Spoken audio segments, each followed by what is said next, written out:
Акварель и азиатская живопись. Смешанные техники. Сегодня рисуем фиолетовые пионы вместе с белыми. Мы уже рисовали с вами прежде пионы, но там мы рисовали другим способом, другими мазками. Сегодня рассмотрим другой метод, а также написание контурных белых пионов. Пионы обозначают богатство, жизнь в роскоши и все положительные моменты. Итак, как мы начинаем писать пионы? Я набираю темно-фиолетовый и на кончик более бордовый или более синий оттенок. И как я изображаю лепестки? Я ставлю кисть, прижимая от кончика до пяточки и оставляю отпечаток, и рядом с ним ставлю еще один отпечаток. Или же могу протащить его немного в сторону или снизу вверх, в зависимости от того, нужен мне широкий лепесток или тонкий и вытянутый. Если тонкий и вытянутый, то, прижимая кисть кончиком до самой пяточки, я буду тащить ее в нужном мне направлении сверху вниз, слева направо и сверху вниз, справа налево, соответственно, противоположным, обрамляя пион с двух сторон. Как вы видели, сначала я нанесла нижний ряд передних лепестков, а потом верхний, а затем уже обрамила эти два ряда боковыми лепестками, как бы наращивая их друг на друга. Еще сверху я добавлю несколько выступающих лепестков. Когда я рисовала пионы, мне это очень напомнило роспись жостовских подносов. По-моему, очень схоже, правда? И еще несколько лепестков снизу. Пион, его листья, они выглядят как будто бы немножко порванными по краям. Поэтому я и группирую лепестки так, чтобы они смотрелись как будто бы порванными кончиками. Соответственно, я делаю 3 отпечатка, прижимая кисть от кончика до самой пяточки, группирую их рядом по 3 или по 4, чтобы это выглядело как большие лепестки. И, соответственно, поскольку там есть 3 выпирающие сверху отпечатка, оставленные пяточкой, лепесток выглядит как немножко порванный. И если мне нужен маленький лепесток, я просто оставляю 1 отпечаток. Соответственно, если вы возьмете не малую кисть, не среднюю, а большую по размеру кисть, то и отпечатки у вас будут более шире. Ну, соответственно, тогда я думаю, что и работать вам нужно на большем формате. Пион, он широко раскинутый, пышный цветок. И я стараюсь, соответственно, не упустить этот момент и раскинуть его лепестки как можно шире. Как вы видите, я оставила в середине белое пространство. Его я заполню серединкой. И сейчас изображаем бутон, полураскрытый бутон, точнее бутон, который только начал раскрываться.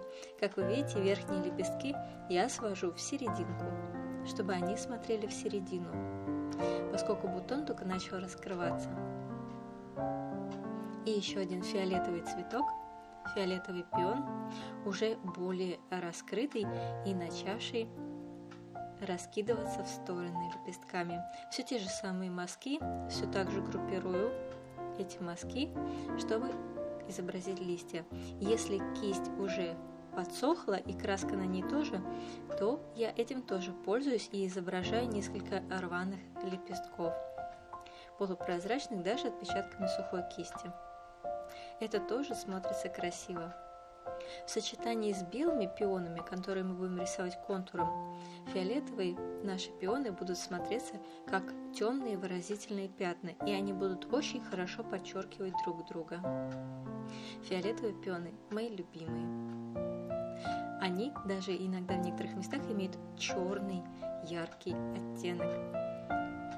Итак, переходим к контурным белым пионам. Набрав на кисть черной краски, можно также пользоваться тушью, но я пользуюсь краской, так как краска, она не течет. Итак, самым кончиком кисти я начинаю изображать лепестки. Просто рисую контур этих лепестков, соответственно, без заполнения внутри. Как я и говорила, лепестки пиона, они выглядят такими как бы рваными, поэтому рябью, волной я отображаю эти лепестки таким движением. Я имею в виду по краям. Некоторые из лепестков, конечно же, будут загнуты, поэтому мы и рисуем их загнутыми. Сначала придаем форму, а потом внутри прорисовываем небольшую волнистую линию с краю, показывая, что лепесток загнутый. Первый бутон, точнее первый пион мы нарисовали раскрытым, широко раскинувшимся раскрытым. Мы с вами еще не рисовали цветок пиона в развороте, когда мы видим его сзади. Такой мы сейчас и нарисуем. Но сначала наметим серединку у белого пиона. Такие же серединки мы потом отобразим и на остальных пионах. Сейчас изображаем тот небольшой пион, который начал распускаться, белый, но сзади. Я оставляю место в середине, и там мы подрисуем цвета ложи, которые мы тоже будем видеть сзади. Итак, все так же наметив лепестки, серединные лепестки, начинаю наращивать лепестки контуром по кругу. Не забываем про волнистый кончик лепестка, так как лепесток выглядит как порванный. И далее мы напишем пион белый, который мы видим прямо-таки сверху. Прямо видим его центр. Сначала мы изображаем лепестки, которые обрамляют серединку, таким образом, а затем опять начинаем по кругу наращивать остальные лепестки. Мы работаем самым кончиком кисти, набрав черной краски. После того, как мы закончим последний белый пион, мы сделаем также черной краской в нем серединку. Серединка пиона, на которого мы смотрим прямо в его развернутом виде сверху, будет изображаться немного по-другому, по тому же принципу, но по-другому. Еще несколько лепестков. Сколько нарисовать лепестков, это зависит уже от вашего желания. У пиона огромное количество лепестков, и все они широко раскинуты в распущенном виде. Серединку изображаем таким образом. Ставим точку и затем ведем изогнутую дугой линию в зависимости от ракурса. Рисуем несколько таких дугообразных линий рядом вместе. Во всех пионах, где была пустая серединка, я ее заполняю. Можно было сначала заполнить ее цветом, а потом нанести эти самые линии. А можно сначала нанести линии, подождать, пока они подсохнут, и потом заполнить цветом. Так мы и поступим. Далее в серединке мы наметим черным цветом несколько точек. И, конечно же, тычинки. Их мы изобразим в виде запятых. Прямо вот реально рисуем запятые. Сначала ставим точку, а потом быстро от нее проводим дугу. Обычная запятая. Вверху над серединкой. В остальных местах вверху немного и большей части внизу отображаем наши тычинки точками. Просто ставим точки. Если прижмем кончик побольше, отпечаток будет больше. Если коснемся слегка, то будет совсем маленькая точка. Чередуем их и по динамике расположения и по размеру, чтобы глазу смотрящего было интересно, чтобы все время присутствовала какая-то динамика развития. В белых пионах мы проделаем то же самое. Соответственно, тот цветок, который нам виден прямо сверху, мы отобразили только точки. И переходим к листьям. Набрав оттенок зеленого, я ставлю кисть от кончика до самой пяточки, прижимаю к бумаге и тащу ее в нужном мне направлении, сверху вниз или снизу вверх. Это уже как вам удобно, можно и так, группируя их по 3. В общей сложности группируя листья по 3. Листья, они как воротник должны обрамлять цветок. Показать цветок у его основания или спрятать его за листьями – это уже ваше предпочтение. Соответственно, если мы его не спрятали, то нужно будет подрисовывать цвета ложи и далее ножку. Затем, поменяв оттенок зеленого ближе к фиолетовым пионам, я также отобразила листья. А теперь белые пионы. Чисто белый цвет в природе встречается достаточно редко. Чаще всего он носит на себе оттенок того, что ближе всего к нему расположено. Так что белые наши пионы мы заполним таким оттенком салатового цвета. Этот цвет я получила, смешав синий с желтым. Если добавить немного больше синего, то будет более зеленоватый, если, соответственно, желтого, то более желтоватый. Таким оттенком салатового я заполняю в некоторых местах, не везде, некоторые участки просто касанием кисти, оставляя отпечатки, те места, которые я хочу подчеркнуть. Но, соответственно, не все пространство нужно заполнять, иначе тоже будут не белые пионы. Есть, в принципе, два варианта.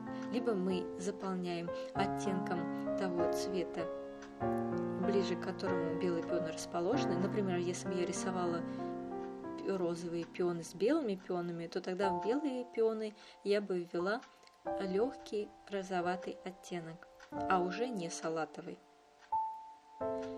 Или можно вообще не заполнять никаким цветом, а просто оставить их белыми. Можно поступить и так, и так. Как вам больше нравится, как вам больше подсказывает ваш глаз в соответствии с вашей картиной. Я решила заполнить это салатовым, более в желтоватый оттенок. Теперь заполняем серединку. Черные наши линии уже подсохли, и добавив тот цвет, которым я только что заполняла белые пионы, немного оранжевого, я заполняю их серединки. Серединки же фиолетовых пионов ярко-желтым, просто оставляя отпечатки, делая мазки в направлении сверху вниз, от самого кончика до середины, прижимая кисть. Теперь я нанесу несколько желтых запятых рядом с теми черными запятыми, которые мы нарисовали с вами прежде.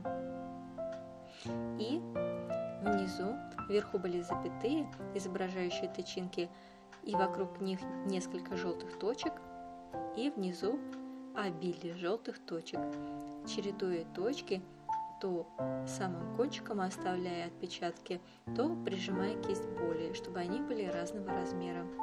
То же самое я проделаю и с белыми пионами. Тот белый пион, который нам видно прямо сверху, на нем я отображу только точки, поскольку он нам виден именно в таком ракурсе, что тычинки мы будем видеть именно как точки. Изображаю на всех пионах серединки с тычинками. Далее переходим на стебель.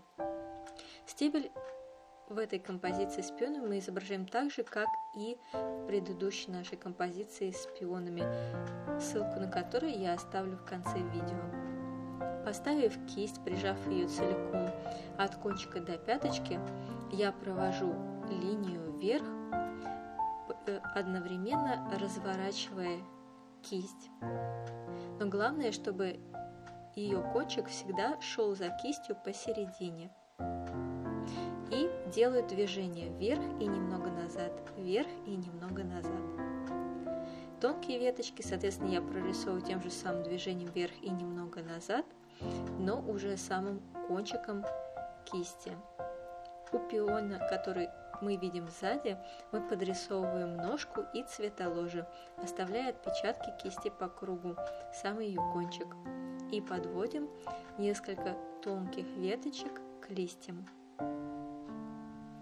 У этого цветка нам тоже нарисуем цветоложи, просто оставив несколько отпечатков, прижимая кисть от кончика до середины, и далее сверху вниз прорисуем стебель и также подведем от стебля веточки, движение самым кончиком вверх и немного назад, вверх и немного назад, и одновременно развивая ветви в стороны.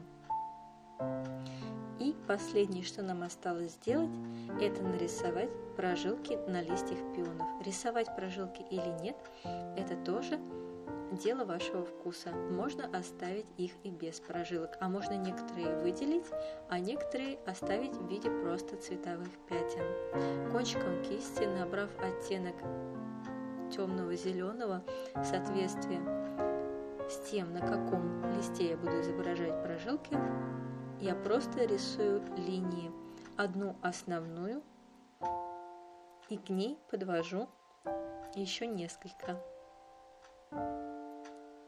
Что нам дает детализация? Она делает нашу картину более выразительной. Нанеся прожилки на листьях одного цвета, я перешла на листья другого, набрав другой оттенок зеленого, но придерживаясь все тех же мазков. Итак, наносим последние мазки, и наша композиция завершена. Оставляйте, пожалуйста, комментарии, что бы еще вы хотели, чтобы мы вместе нарисовали. И благодарю вас за просмотр.